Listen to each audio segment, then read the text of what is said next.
Have you ever, like, sat down to look at your bank accounts, determined to finally get things in order? Oh, and you just immediately feel that wave of absolute exhaustion hit Yeah. you? Exactly. Like you're staring at a puzzle that's missing half its pieces. Right.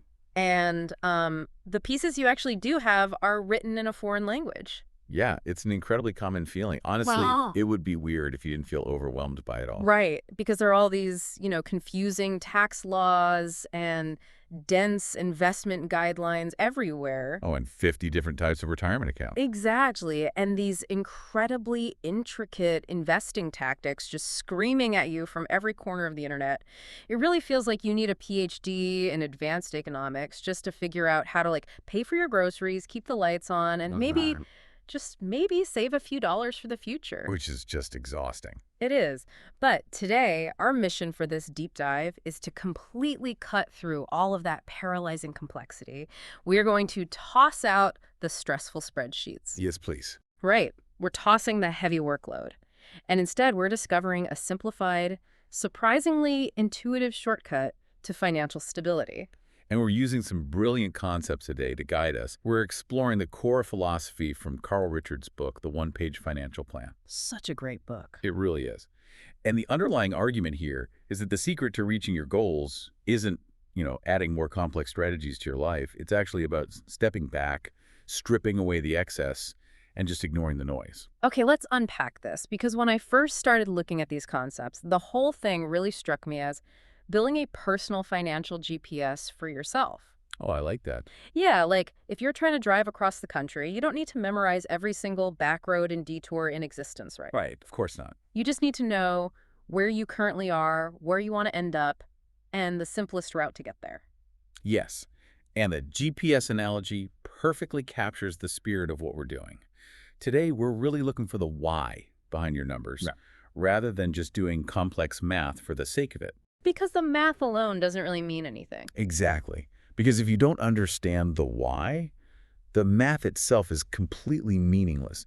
I mean, you can run the most sophisticated algorithms in the world to optimize your income, but if that optimized income doesn't align with the life you actually want to live, what's the point? It's useless. Completely useless. Which brings us right to the starting line. Or, as Richards describes it, the crossroads. Yeah. Think about it. You can't program a GPS if you don't actually type in a destination. So before you look at a single number, before you open Excel, and definitely before you download yet another budgeting app. Oh, the ones that just send you push notifications to make you feel guilty? Yes, those exactly. Before you do any of that, you absolutely must begin by identifying your core values. And this is where people usually get tripped up. Mhm. Because it sounds almost, I don't know, too philosophical for a finance discussion. Yeah, like we're doing therapy instead of math. Exactly. But picture yourself standing at a literal crossroads. Stretching out in front of you are a dozen different paths. One path is buying a house, another is traveling the world, another is retiring early. Paying for your kids' college. Right. How on earth do you choose? Knowing your core beliefs, what actually matters to you deep down, is the only reliable way to make the proper decision. That is the fundamental role of values in this framework. It's your compass. And the practical starting point here is refreshingly low tech. You Yeah. just need to sit down and write your top 3 values on a piece of paper. Just 3. Just 3. And once you have those core beliefs staring back at you, then you set precise financial objectives that correspond directly to them. And the beauty of this approach is in the clarity it brings. Like, let's walk through how this actually works. Say you write down that one of your core values is exploration and adventure. A great value to have. It's a wonderful value, but it's abstract. Well. A bank teller doesn't know what to do with adventure. So the next step is translating that abstract value into a tangible, numerical objective. Yeah. So if you value exploration, your financial goal becomes accumulating enough money to actually go do it. Like setting aside a specific amount for a trip. Say, deciding to save $200 every single month so that, a year from now you can take your family to Europe to create those lifelong experiences. Exactly. You aren't just saving money in a vacuum anymore. You're not just hoarding cash because some financial guru on TV told you to. Your money suddenly has a very real, very personal sense of purpose. Which is exactly what keeps you motivated. But hold on, let me play devil's advocate for a second here. Is a budget based on values just like a glorified wish list? How so? Well, if my top value is adventure, how does writing that word down on a notepad actually fix my messy finances? Doesn't that just encourage me to go out and buy plane tickets I can't actually afford because, hey, it's my value? What's fascinating here is that defining your values isn't about ignoring your financial reality. And it's definitely not giving yourself a blank check. It's actually the exact opposite. It's about creating an incredibly strict filter for your decisions. When you clearly define that trip to Europe as your ultimate priority, it naturally forces you to evaluate every other purchase against that specific goal. Oh, I see. Yeah, you aren't saving for the sake of saving, which usually just feels like deprivation and misery. You're reallocating your limited resources toward what is genuinely worthwhile to you.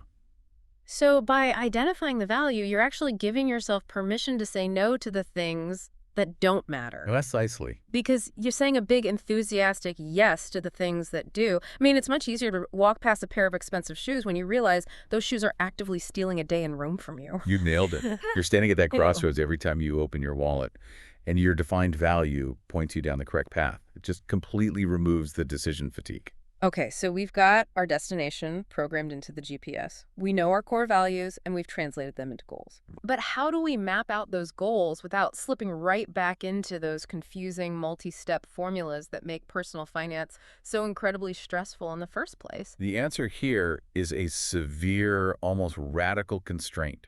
You keep your entire financial plan to a single piece of paper, Literally just one page. just one page. So no appendices, no 40-tab spreadsheets. Nope. Think about the difference between trying to execute an intricate, highly technical recipe from a Michelin star chef versus throwing together a simple, straightforward family recipe, by heart. Oh, yeah. One is definitely more prone to disaster. Exactly. Attempting to adhere to an intricate financial formula is confusing, it's exhausting, and it's highly prone to error. You miss one step and the whole souffle collapses. Right. But a simple one-page plan, it forcefully eliminates the unnecessary elements and concentrates your attention only on the things you can control. So the practical takeaway here is to grab a physical sheet of paper. You write down those core beliefs and objectives we just talked about, and you map out a clear, simple route to get there. You actively avoid juggling a bunch of competing complex plans. Yes, and the psychological benefit of this radical simplification is just huge. It makes it significantly easier to stay the course when life gets chaotic. Which it always does. Always. Let's look at retirement as an example. People often get completely bogged down in intricate investing schemes when they plan for retirement. They think they need complex derivatives, or they need to be constantly shifting their asset allocations based on what the Federal Reserve did on Tuesday. Right. They think they need to be glued to a Bloomberg terminal with 3 monitors just to be allowed to retire at 65. Exactly. But on a one-page plan, that retirement strategy cuts through all that noise. It can simply read, save $500 per month, invest in a diversified index fund, and review it once a year.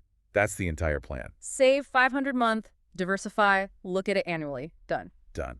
By stripping away the noise, you eliminate the feeling of being overwhelmed. When the plan is that simple, you know exactly what to do today, tomorrow, and next month. Here's where it gets really interesting to me.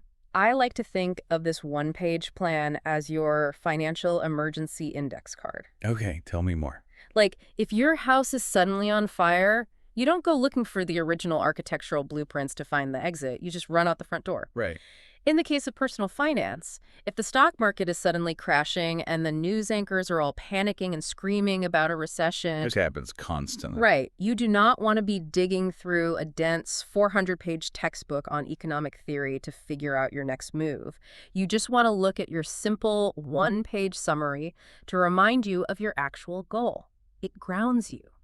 That's a perfect way to look at it. It's a lifeline. Financial decisions become so much less intimidating when you have that single piece of paper to go back to. Yeah. It serves as a physical reminder of what you're actually trying to achieve, which is the absolute best defense we have against making reactive, fear-based decisions when things get scary. All right, so we have our values, and we have our one-page map holding everything together. But let's be honest, a map is completely useless if you're driving down the highway totally blind. Right. You need to know how fast you're moving, how much gas is in the tank, and whether or not you're slowly veering off the road into a ditch. Which brings us to the day-to-day mechanics. We need a speedometer. We're talking about tracking your money. Yes. Trying to navigate your finances without tracking your expenses is exactly like driving a vehicle without a speedometer. Terrifying. If you have no mechanism to measure your speed, how would you possibly know if you were moving too quickly? You wouldn't know until you got pulled over or crashed. By tracking your spending, you finally see clearly where your money is actually flowing. And then you can use that empirical data to make wise decisions. Exactly. To build this speedometer, the suggestion here is to monitor your earnings and your outlays meticulously, but just for one single month. Right, just 30 days. You track absolutely everything. The rent, the groceries, right down to that $3 morning coffee you buy on the way to work. Or that random subscription you forgot to cancel. Oh, always the subscriptions. And you do this not to punish yourself, but to spot trends and identify the leaks in the boat. It's an exercise in pure data collection. Mm-hmm. I mean, it can be a little painful to look at, but it's incredibly illuminating. Let's look at how this plays out in reality. Okay. Suppose that after tracking every penny for 30 days, you realize you're spending $400 a month on random takeaway food and delivery apps. Ouch. Right. It's a massive trend you probably wouldn't have noticed without the speedometer because it happens 20 or 30 bucks at a time. So, armed with that data, you decide to cook at home more often. And the ripple effects of that one seemingly small decision are huge. Not only do you stop bleeding cash on delivery fees, but maybe you discover you actually enjoy cooking, you eat a bit healthier, and you get to spend better time with your family in the kitchen. Yeah, exactly. And crucially, you can then take those funds you rescued from the takeaway apps and redirect them straight into that Europe trip fund we talked about earlier. Yes, it feeds right back into the goal. But let me pause here, because I know what people are thinking. Budgeting usually feels like a straitjacket. Oh, absolutely. It feels like a rigid, miserable list of things you aren't allowed to do anymore. Like, no more lattes, no more takeout, sit in the dark and save.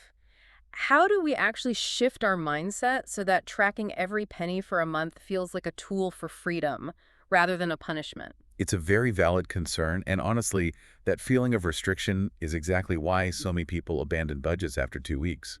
But the mindset shift comes from understanding the true purpose of the exercise.